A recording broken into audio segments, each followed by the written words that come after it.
Starting a restaurant requires significant upfront investment and careful planning. Done right, the chances of success are extremely enhanced.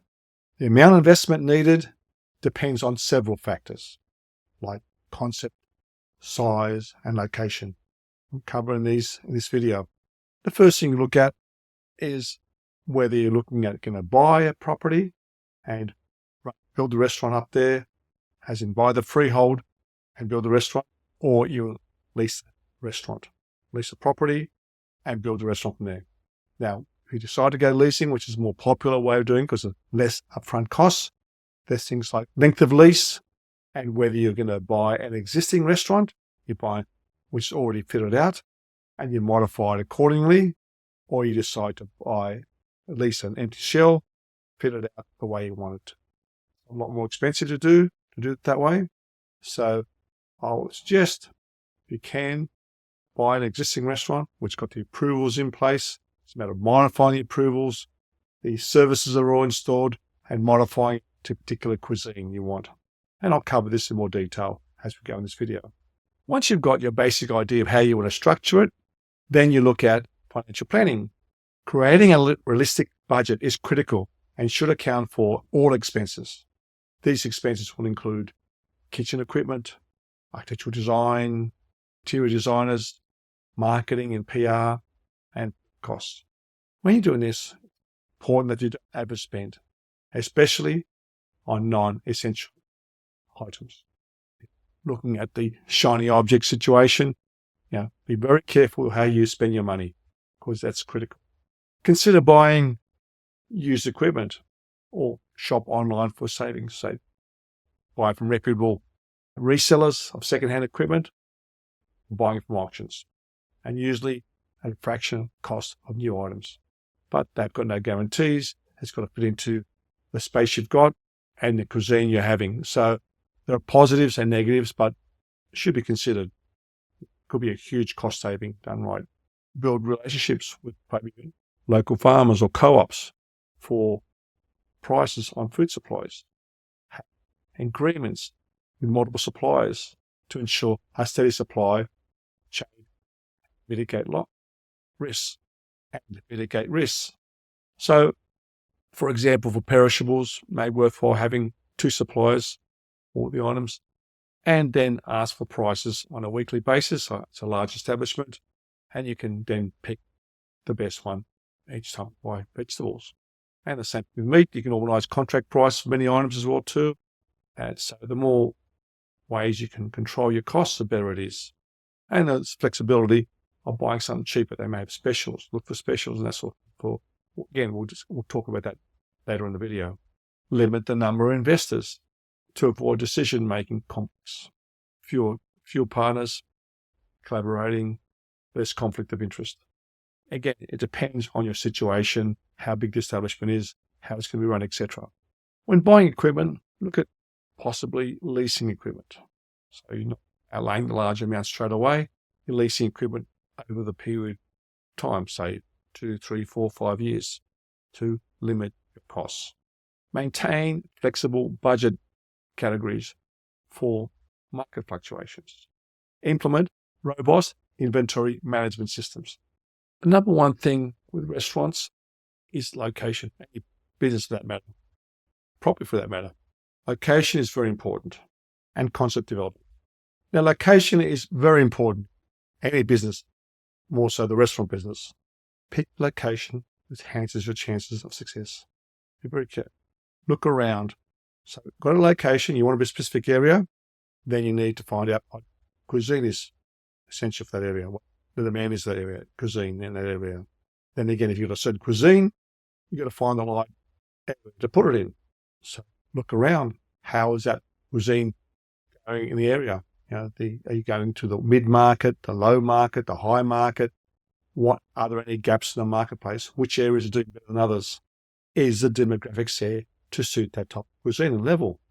There's ways of doing it. You can use artificial intelligence programs out there to work out population, amount of restaurants in the area, that type of cuisine, etc. Again, I'll cover that in other videos as well too. Need a location, obviously high traffic area or your type of cuisine. good visibility, not in a dark alley, unless well known, a major built-up area. Easy accessibility, so it's easy to get to. If you don't want somewhere it's hard to find, back lane somewhere. A strong concept sets a restaurant apart. This concept development includes defining the target audience.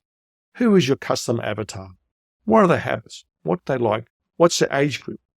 What's their budget? Is it family? Is it business person? Is it maybe couples? Is it retirees? Design the cuisine. I've talked about before. Create desired atmosphere. The ambience place. So again, you go to a McDonald's restaurant, you've got a certain fast food look at it. You go to a 5-star dining restaurant, it's more of a romantic feel, luxury, and that sort of thing. All these things are taken into account. So you've got to plan the overall dining experience. The menu is the heart of any restaurant.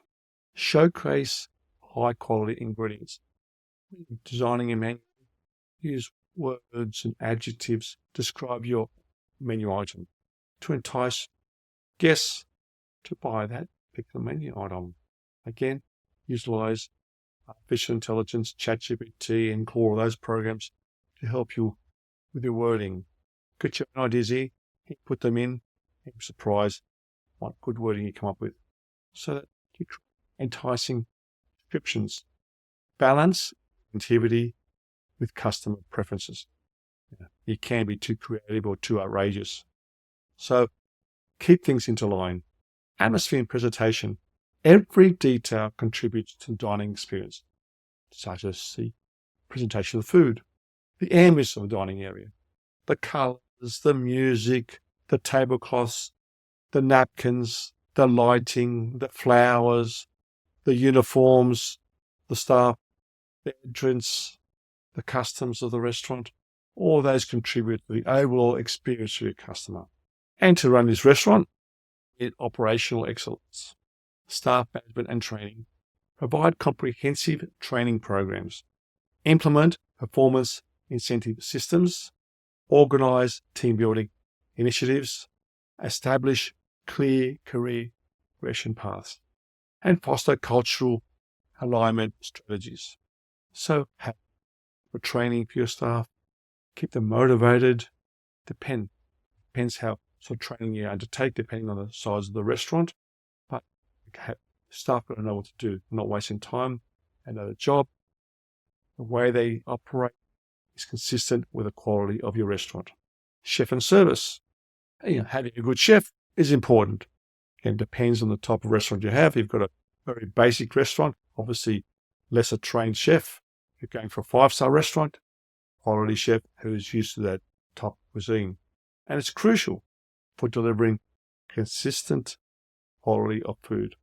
The executive chef, head chef, or their manager, if it's a smaller place, maintains professional demeanor, effectively trained staff to uphold high standards, is appreciative of the guest needs.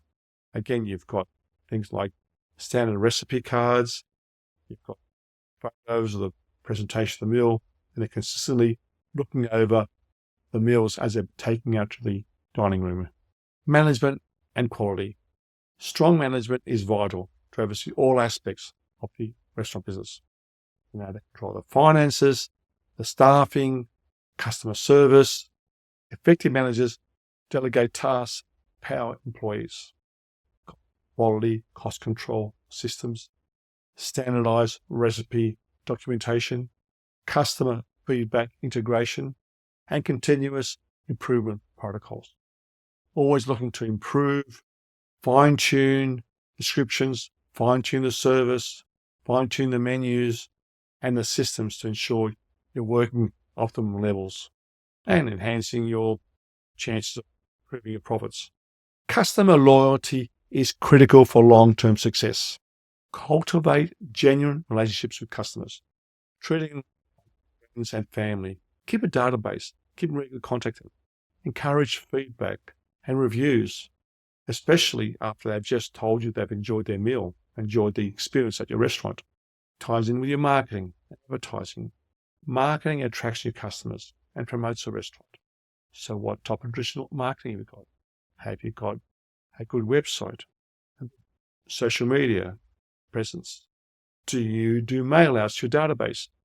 So utilize digital marketing as much as possible, and also physical marketing, like your local area, involved with the Rotary, the schools, the church groups, other businesses. Can you work in with other businesses to the theatre for organised packages, that sort of stuff? Possibly look for celebrity or blogger endorsements, increase your brand awareness and attract your customers. Endorsements from influential individuals generate positive publicity and drive sales. So again, if you do your PR right, schools, business leaders, schools, you've got your headmasters, headmistress, business leaders, CEOs, charity groups, church groups, all influential people in your area, which pass on your good name to their customers, their good customer experience management. Strategies include implement loyalty programs. So you may have a loyalty where they get some sort of discount if they have their birthday, or a free, maybe a sweet dessert. Custom feedback systems. Again, reviews. Encourage reviews after they send them a link, text them a link to the Google review page to do a review for you, especially it all helps. Recognize special occasions. So when they make a booking, you know that Mr. and Mrs. Joneses are celebrating their wedding anniversary. This person is celebrating a birthday. This person is celebrating something else. You keep that in your database. And what happens? Month of their anniversary or birthday, whatever, maybe make them an offer. Celebrate your birthday with us again. Happy birthday, Mrs. Jones. Happy anniversary, that sort of thing. They can come in. Some sort of incentive to come further. Even the thought of remembering their days of anniversaries may be enough to entice them to come back again. Build that loyalty up with your customers. Risk management and sustainability. Do you have health and safety protocols? Quality assurance systems? Crisis communication plans? Things go wrong. What do you do when things go wrong? Who do they report to? How do you record them? Waste reduction programs. Look at your wastage, how you're wasting things. Find ways to reduce that wastage. Energy efficient measures. Maybe change your lighting. Things like that. Ways of reducing the waste. Future-proofing your business. Integrate technology in your business. Get involved. There's a very expensive point of sale systems which involve expensive software. These days, it's much, much easier with artificial intelligence. Get someone to help you use the basic information from your point of sale systems and do reports to find out where things are going wrong and where things can be improved. Analyze emerging trends. What's a trend? Is it food trends going towards a certain type of style? Meals become more popular. Maybe afternoon tea is more popular. Breakfast, a certain type of breakfast servings. Keep up with the trend. Things are emerging all the time, and make sure you keep up to date. Prepare for market evolution and embrace continuous learning, because with new things coming on, you need to train your staff and also train yourself as an owner or manager. Ultimately, success requires a comprehensive understanding of basic business principles, market dynamics, and operational excellence. The restaurant industry is with many failing the first few years. Common reasons being things like poor location, management, financial management, not having enough reserves of finance, overspending on, factors that can harm a restaurant's reputation and lead to customer loss. Includes negative publicity, scandals, health code violations, etc. Restaurant ownership requires long hours and can impact work-life balance. And it can be difficult. Work with someone who could help you implement all this and ensure you have a good work-life balance. And more importantly, as importantly, a successful restaurant operation. I'd like your comments. Contact Tastzidis on Best Restaurant Results. And subscribe to this channel.